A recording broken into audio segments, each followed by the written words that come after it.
मेरा ताल्लुक जिस हल्का से है लिया NA 182 से। जनाब स्पीकर, अल्हम्दुलिल्लाह लिया का लिटरेसी रेट 90% है और आप लिटरेसी रेट का अंदाजा इस बात से लगा सकते हैं कि लिया में जनरल इलेक्शन 2024 में शऊर का ये आलम था कि पाकिस्तान तहरीक इंसाफ ने क्लीन स्वीप किया और किसी दूसरी जमात को वहां से सीट नहीं मिली। जनाब स्पीकर, पिछले ADP में 2023-24 में जो जनूबी पंजाब के अजला हैं, बक्कर से लेकर लिया, मुजफ्फरगढ़, DG खान, तौसा, कोटदू, उसके बाद रहीम यार खान, मुल्तान, इन तमाम अजला को जो फंड्स दिए गए हैं जनाब स्पीकर वो थे 33 बिलियन रुपीस और अकेले लाहौर को जो फंड दिया गया है वो था 59 बिलियन रुपीस। तो जनाब स्पीकर, आबादी के लिहाज से हमारा हिस्सा बनता है 38%। अल्हम्दुलिल्लाह पाकिस्तान तहरीक इंसाफ के दौर में इमरान खान साहब ने इस बात को यकीनी बनाया कि जनूबी पंजाब को उसका हिस्सा मिले, लेकिन जैसे ही सर चेक कर लें फैक्ट्स, लेकिन जैसे ही फिर इंपोर्टेड हुकूमत आई जनाब स्पीकर ये फिगर अब 18% पर आ गया है। बिस्मिल्लाहिर्रहमानिर्रहीम, इय्याका नअबुदु व इय्याका नस्तईन। जनाब स्पीकर, बहुत बहुत शुक्रिया कि आपने मुझे मौका दिया। मैं शुक्रिया अदा करूंगा अपने लीडर इमरान खान साहब का, अपने हल्के की आवाम ज़िला लिया का, जिन्होंने मुझे इस काबिल समझा कि मैं ऐवान में अपने हल्के की नुमाइंदगी कर सकूं। जनाब स्पीकर, मेरा ताल्लुक जिस हल्का से है लिया NA 182 से। जनाब स्पीकर, अल्हम्दुलिल्लाह लिया का लिटरेसी रेट 90% है और आप लिटरेसी रेट का अंदाज़ा इस बात से लगा सकते हैं कि लिया में जनरल इलेक्शन 2024 में शऊर का ये आलम था कि पाकिस्तान तहरीक इंसाफ ने क्लीन स्वीप किया और किसी दूसरी जमात को वहां से सीट नहीं मिली। जनाब speaker,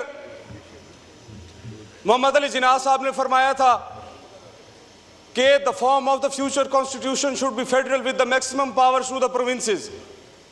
So we empowered the provinces and enacted National Finance Commission Award in 1953 to keep the equilibrium of financial imbalances among the provinces.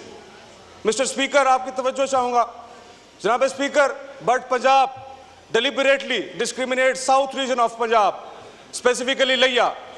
जनाब स्पीकर, पिछले ADP में 2023-24 में जो जनूबी पंजाब के अजला हैं, बक्कर से लेकर लिया, मुजफ्फरगढ़, DG खान, तौसा, कोटदू, उसके बाद रहीम यार खान, मुल्तान, इन तमाम अजला को जो फंड्स दिए गए हैं जनाब स्पीकर वो थे 33 बिलियन रुपीस और अकेले लाहौर को जो फंड दिया गया है वो था 59 बिलियन रुपीस। तो जनाब स्पीकर, आबादी के लिहाज से हमारा हिस्सा बनता है 38%। अल्हम्दुलिल्लाह पाकिस्तान तहरीक इंसाफ के दौर में इमरान खान साहब ने इस बात को यकीनी बनाया कि जनूबी पंजाब को उसका हिस्सा मिले, लेकिन जैसे ही सर चेक कर लें फैक्ट्स, लेकिन जैसे ही फिर इंपोर्टेड हुकूमत आई जनाब स्पीकर ये फिगर अब 18% पर आ गया है।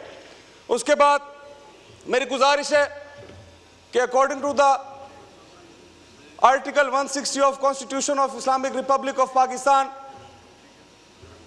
in subclass 3B, it is clearly mentioned that the Federal Minister of Finance and Provincial Minister of Finance shall monitor the implementation of award biannually and lay report before the both houses, Majlis Shura and जनाब speaker आपकी तवज्जो चाहूँगा।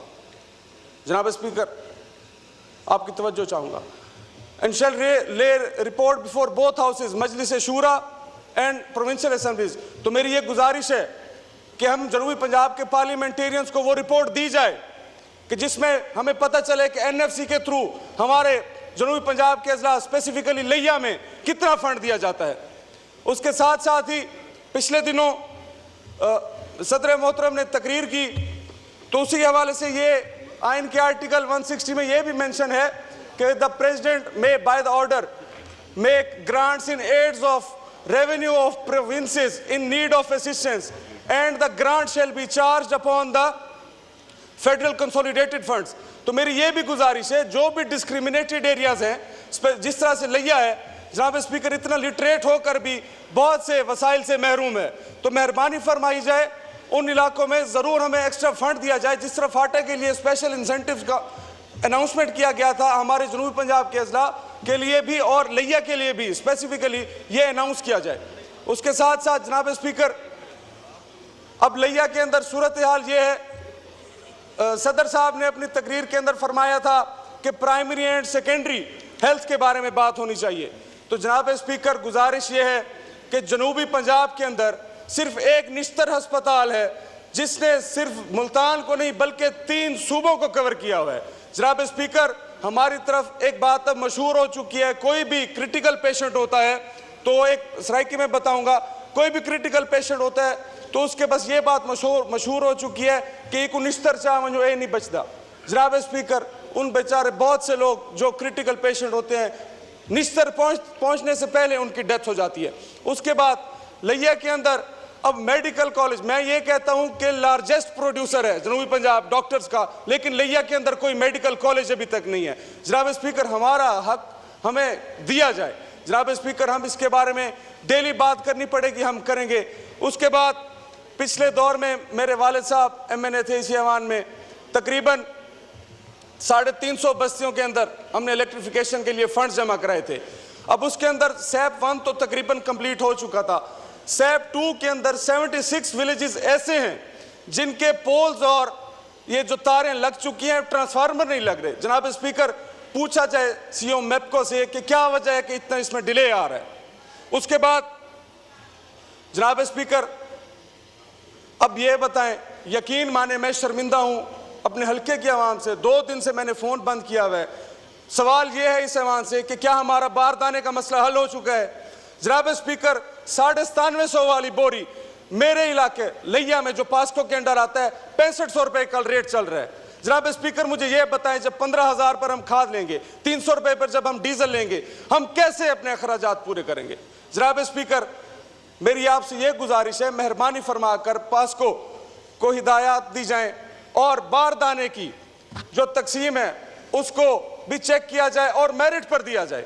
जनाब speaker, यकीन माने बमुश्किल ये जो rate दिया गया था 9700, इसमें भी बड़ी मुश्किल से किसान का गुजारा होना था, लेकिन अब वो मजबूर है कि वो अपने बारदाने को 6500 रुपये पर बेच रहा है। तो मेहरबानी फरमाई जाए, जो मैंने 2 गुजारिशात की हैं ज़िला लिया के लिए, जो हमें महरूम रखा गया है, अब तक स्पेशल फंड्स का ऐलान किया जाए और साथ ही ये जो बारदाने का मसला है, खुदारा इसको हल करें। यकीन करें, किसान की हम कहते हैं ना कि ज़राअत हमारे इस मुल्क की रीढ़ की हड्डी है। मैं ये कहता हूं कि आज इस ज़राअत ने हमारे किसान की रीढ़ की हड्डी तोड़ दी है। मेहरबानी फरमाई जाए। शुक्रिया जी, मेहरबानी फरमाई जाए। मैं इन्हीं अल्फाज के साथ इजाज़त चाहूँगा। बहुत शुक्रिया जनाब। शुक्रिया।